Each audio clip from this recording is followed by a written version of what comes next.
Muraho ikaze kuri YouTube channel Daniel Mugisha muri kiganiro cy'amateka ibikorwa n'ivyaranze abanyepolitike b'abarundi. Mu kiganiro cy'uno munsi tubashikiriza amateka ibikorwa n'ivyaranze umwe mu barongoye igihugu cy'u Burundi yavuze ati: amabanga yo kurongora igihugu si ikintu coroshe, nico gituma nkuko babivuga ari kuyabangira ingata, na cyane muri kino gihe igihugu kiri mu kaga. Ariko kandi nkuko babivuga mu Kirundi n'umuswa warigeze ibuye tuzogerageza. Uwo ninde mukuru w'igihugu yavuze ivyo? Uwo sundi ni President Cyprien Ntaryamira. Cyprien Ntaryamira none ninde? Cyprien Ntaryamira yavuze ku wa gatandatu Ntwarante 1955 muri zone Mageyo, komine Mubimbi, mu ntara ya Bujumbura Rirare. Ni umwana wa gatandatu mu muryango w'abana 11, yize amashuri mato mu Rushubi, abandanya yisumbuye kuri Collège du Saint-Esprit. Ugwimo rwo mu 1972 rwamutumye adashobora kubandanya amashuri yiwe mu Burundi. Uwo mwaka bena muvyara we François Ngeze baranyegejwe na Musitanteri Bazire Gateretse naho batari basangiye ubwoko nawe. Bazire Gateretse yabanyegeje mu nzi we ikiringo c'indwi zibiri imbere yo kubafasha guhungira mu gihugu ca Zaire, kuko yabona ko hari abatanguye kwikeka ko ari we abanyegeje. Bahavuye babandaniriza mu gihugu cy'u Rwanda, aho Cyprien Ntaryamira yarangirije amashuri yisumbuye kuri Collège Ririma y'i Kigali, hama aja muri kaminuza y'Ibutare ahakura urupapuro rw'umutsindo rwa ingénieur agronome. Mu 1983 Cyprien Ntaryamira yarahungutse cyo kimwe n'abagenzi we Melchior Ndadaye na Sylvestre Ntibantunganya, acakora mu bushikiranganje bw'uburimyi n'ubworozi, aho yagenywe mu mabanga atandukanye harimo kuba umuyobozi mukuru ajejwe uburimyi n'ubworozi ku ntwaro ya Perezida Buyoya. Mu 1985 Cyprien Ntaryamira yarubakanye na Sylvain Mpabwa nayo bavyara abana batatu. Cyprien Ntaryamira yinjiye mu vya politika akiri muto cyane. Mu 1976 agifise imyaka 21 ari mu bashinze umuhari bampere anajejwe igisata cyo kumenyesha amakuru. Mu 1979 Cyprien Ntaryamira ari mu bashinze umugambi w'abakozi ubu umugambi wagendera ku vyiyumviro vya Marxisme Leninisme. Inyuma y'imyaka 2 acinjira muri komite nkuru nk'ujejwe ibibazo vy'imibano n'ubutunzi.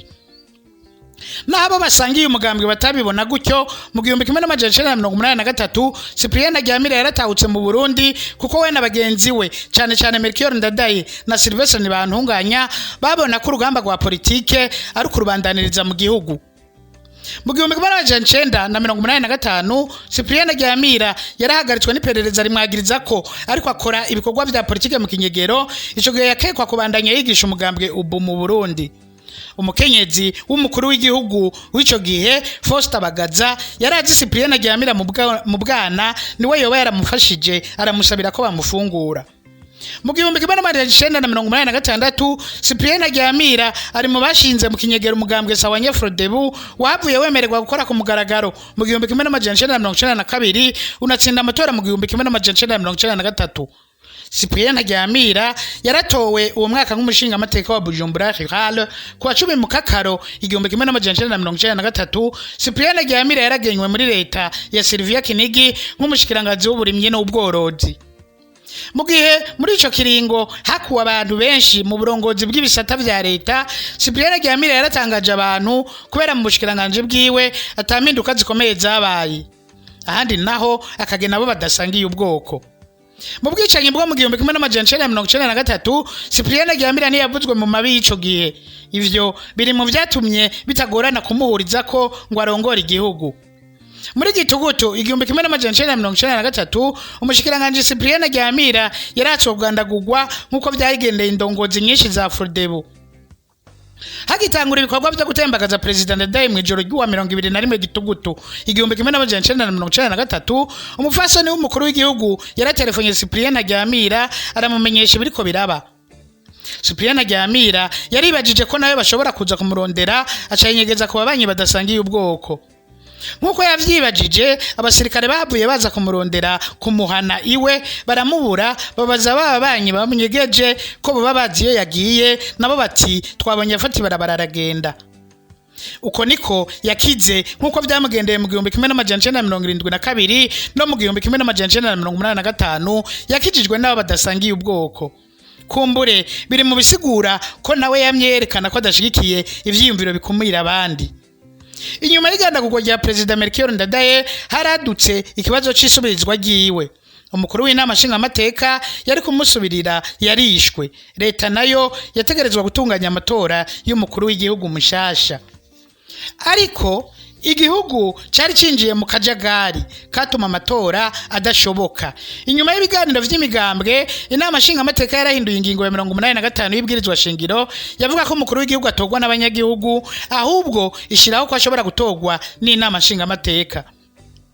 Hageze gutora uwitoza muri ico kibanza, hadutse amashari muri Frodebu hagati y'umukuru w'umugambwe wifata kibanza akaba n'umukuru w'inama nshingamateka mushasha Sylvestre Ntibantunganya hamwe na Leonard Nyangoma yari umushikiranganje akaba no muri komite nyobozi ya Frodebu. Naho ari we yarashigikiwe n'urwego nyobozi rwa Frodebu, komite directeur. Sylvestre Ntibantunganya yahisemo gusokora kugira izo mpari zihere. No mushikiranganje Jean-Marie Ngendahayo yoba yaratanze izina rya Cyprien Ntaryamira ngo abari we yitoza abandi baca bararyemeza. Kuwa 13/0/1994 Cyprien Ntaryamira yatowe n'inama nshingamateka ngo arongore Burundi ku majwi 78 mu gihe rimwe ritamwemeye. Iyi mikwa giwe niryabaye aho ryari ritegekanijwe kuwa 20/0/1994 kubera hari abashinga amateka bayiprona bitwaye muri sentare yubahiriza ibwirizwa shingiro bavuga ko ingingo shasha ya 85 itandukanye n'ingingo y'ijana 182 yavuga ko ibwirizwa shingiro ridashobora guhindurwa mu bihe vy'intureka. Sentare yubahiriza ibwirizwa shingiro yariciyemwo kabiri hagati y'ababona ko ingingo ya 85 yari herutse gutogwa yari tandukanye n'ibwirizwa shingiro hamwe n'ababona ko atangorana iteye, bica bituma bamwe batanga imihoho abandi barakugwa. Kuwa gatatu Ruhuma 1994 leta ya Sylvie Kinigi n'imigambo itavuga rumwe n'ubutegetsi barumvikanye ko Perezida Ntaryamira yimikwa akagena umushikiranganje wa mbere ava muri Iprona akongera agasubizaho sentare yubahiriza ibwirizwa shingiro. Kuwa gatatu Ruhuma 1994 Cyprien Ntaryamira yarimitswe icese nk'umukuru w'igihugu bukeye yagena Anatole Kanyenkiko mu mabanga y'umushikiranganje wa mbere na sentare yubahiriza ibwirizwa shingiro yarasubijweho mugabo bongeyemwe abandi kubari basanzwe bayigize. Ivyo bihe bitoroshe igihugu carimwo nivyo vyatumye Perezida Ntaryamira avuga ko aronse amabanga atoroshe ariko kandi ko azogerageza na karengo n'umuswa warigeze ibuye. Umuco wa Perezida Ntaryamira ntaco wahinduye kinini kubijanye n'umutekano. Abantu barabandanije kwicwa mu gihugu, injyane z'amoko zabandanije kwigaragaza.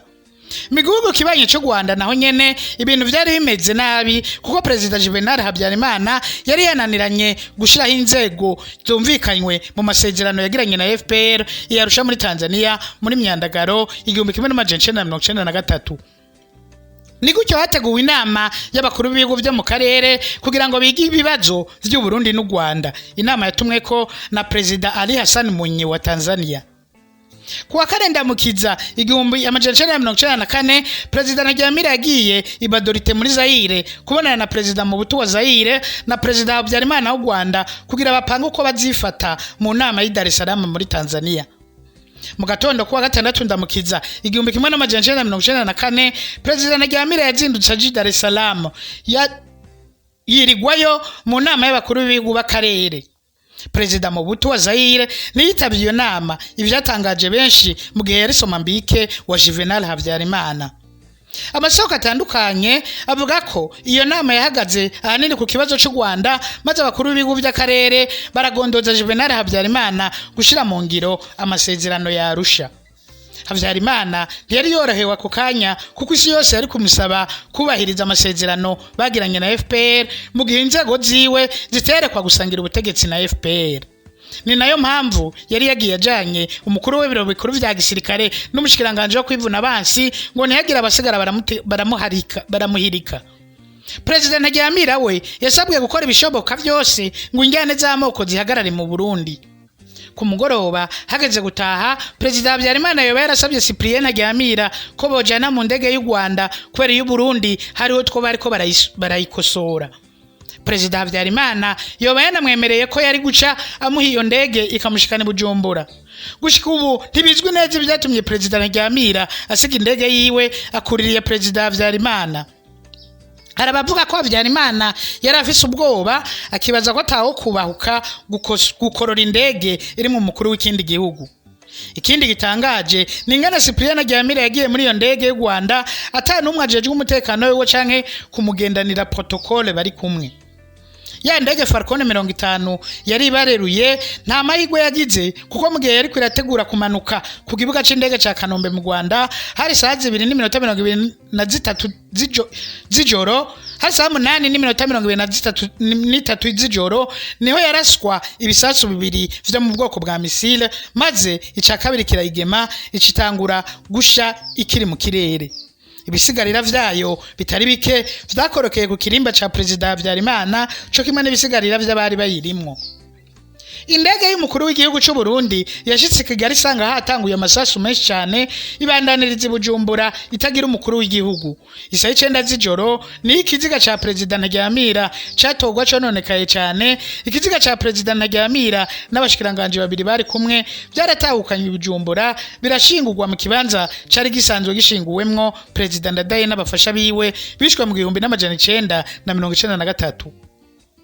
Mu Rwanda urupfu rwa Habyarimana rwakurikiwe n'ubwicanyi budasanzwe. Ihonyabwoko ryahitanye abatutsi bababo miliyoni n'icwa ry'indiri z'abandi banyarwanda batavuga rumwe na Perezida Habyarimana. Mu Burundi abategetsi baravyifashemwo neza, nta ntureka zakurikiye urupfu rw'umukuru w'igihugu. Gushika uyu munsi haracariho igifungo mu bakoroye indege ya Perezida Habyarimana hagati y'intagondwa zo mu butegetsi n'abaroberi ba FPR hamwe na FPR. Amaraporo avuguruzanya kuri ico kibazo ni menshi cyane. Perezida Ntaryamira niwe gushika ubu yatwaye Burundi umwanya muto cyane, amezi 2 n'umunsi umwe gusa. Yasubiriwe vyifata kibanza na Perezida Sylvestre Ntibantunganya yari umukuru w'inama nshingamateka. Aha niho harangiriye ikiganiro c'uno munsi. Tubibutse kugira ico muvuze muri comment ariyo commentaire, kugira like ariyo j'aime, no mu kugisangiza abandi mu kugira partage ariyo share. Naho ubutaha.